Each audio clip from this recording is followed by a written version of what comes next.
Good morning students, DS class में आपका welcome है। तो आज हम लेसन 15 जो हमने पिछली क्लास में स्टार्ट किया था उसको कंटिन्यू करेंगे। तो अब तक हमने पढ़ा महावीर स्वामी जो थे जैन धर्म को चलाने वाले थे और वीरतापूर्ण कामों के कारण उनका महावीर नाम पड़ गया। गृहस्थ परंपरा के अनुसार माता पिता की आज्ञा पालन के लिए समरवीर की पुत्री सुदर्शना से वर्धमान का विवाह हुआ, किंतु विवाहित होकर भी उनका जीवन संयमशील तपस्वी जैसा ही रहा। चाहे विवाह हो गया था लेकिन उतना होने के बाद भी वो गृहस्थ में पूरी तरह से रमे नहीं। ठीक है, क्योंकि उनकी जो एसेट थी, जो उनका मेन मोटिव था लाइफ का, वो गृहस्थ बनना नहीं था। ये लाइफ को, जो चीज़ हमारे आसपास है उनको भोगना नहीं था। वो एक तपस्वी जैसे थे। महावीर जी मातृभक्त थे। मातृभक्त यानी माता के भक्त। ठीक है, माता से ज़्यादा प्यार करने वाले। वे घर छोड़कर विरक्ति के पथ पर जाना चाहते थे, लेकिन माँ ने कहा नहीं, तुम्हारे जाने से मुझे दुख होगा। ये सुनकर वो मौन हो गए। ठीक है, माँ ने मना कर दिया तो नहीं जा पाए। माता के देहांत के बाद उन्होंने भाई से कहा, मैं सब कुछ छोड़कर जाना चाहता हूँ। भाई ने कहा, माँ का असहनीय वियोग मेरे ऊपर दुख का पहाड़ बनकर टूट पड़ा है, इसलिए अभी मत जाओ, तुम्हारा जाना अभी उचित नहीं। तो फिर उसके बाद वो चुप हो गए और 2 सालों तक फिर दोबारा जाने का नाम नहीं लिया। लेकिन शरीर से महलों में रहकर भी उनका मन से महल छोड़कर कहीं दूर जाने का मन था, और वो बेशक शरीर से महलों में रहते थे लेकिन मन से वहाँ नहीं थे।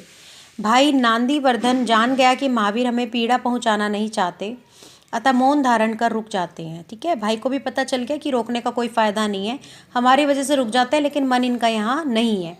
आखिर भाई ने कहा, वर्धमान तुम घर में रहकर भी ना रहने जैसे हो, अतः वही करो जो तुम चाहते हो। तो भाई ने कहा, भी आप यहाँ रह रहे हो लेकिन आपका मन यहाँ नहीं है, तो जहाँ आप जाना चाहते हो वहाँ जा सकते हो। अब महावीर स्वामी सन्यासी हो गए।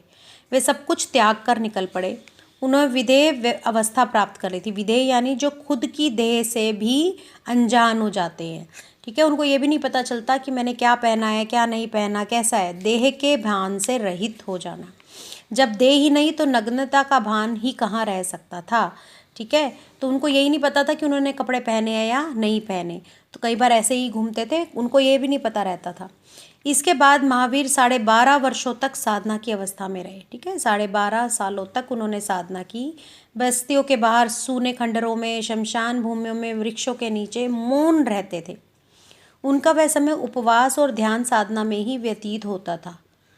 एक बार तो वे 16 दिन लगातार ध्यान में लीन रहे थे। महावीर स्वामी अहिंसा में विश्वास रखते थे। उनका प्रमुख सिद्धांत स्याद्वाद है, अर्थात दूसरे का मत भी सत्य हो सकता है। उनका कहना था कि अपने ही विचारों को सच मानकर दूसरों को झुठलाना भी हिंसा है। इस प्रकार वे अपने सत्य में दूसरे के असत्य को भी समाविष्ट कर लेते थे।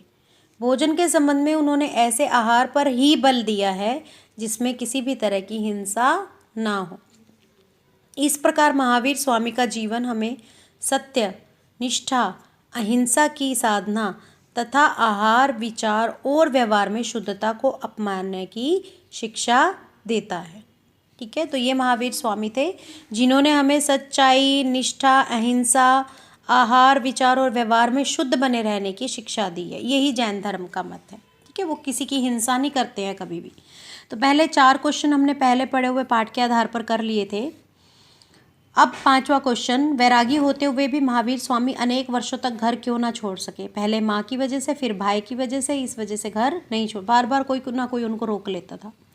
महावीर स्वामी के जीवन से हमें क्या शिक्षा मिलती है। महावीर स्वामी का जीवन से हमें शिक्षा मिलती है कि हमें सत्य, निष्ठा, अहिंसा की साधना, आहार, विचार और व्यवहार में शुद्धता को अपनाना चाहिए। दोनों प्रश्नों के उत्तर मैं आपको रिटन फॉर्म में भी भेज दूंगी। ठीक है, तो क्वेश्चन 1 to 6 आपने अपनी नोटबुक में कंप्लीट करने हैं और लर्न भी करने हैं। That's all for today. आप जब भी बाहर जाओ हमेशा मास्क पहन के जाना। ठीक है, ऐसे कभी भी घर से बाहर नहीं निकलना, बिकॉज बाहर कोरोना वायरस बहुत तेज़ी से फैल रहा है। So will meet in our next class. Till then take care of yourself.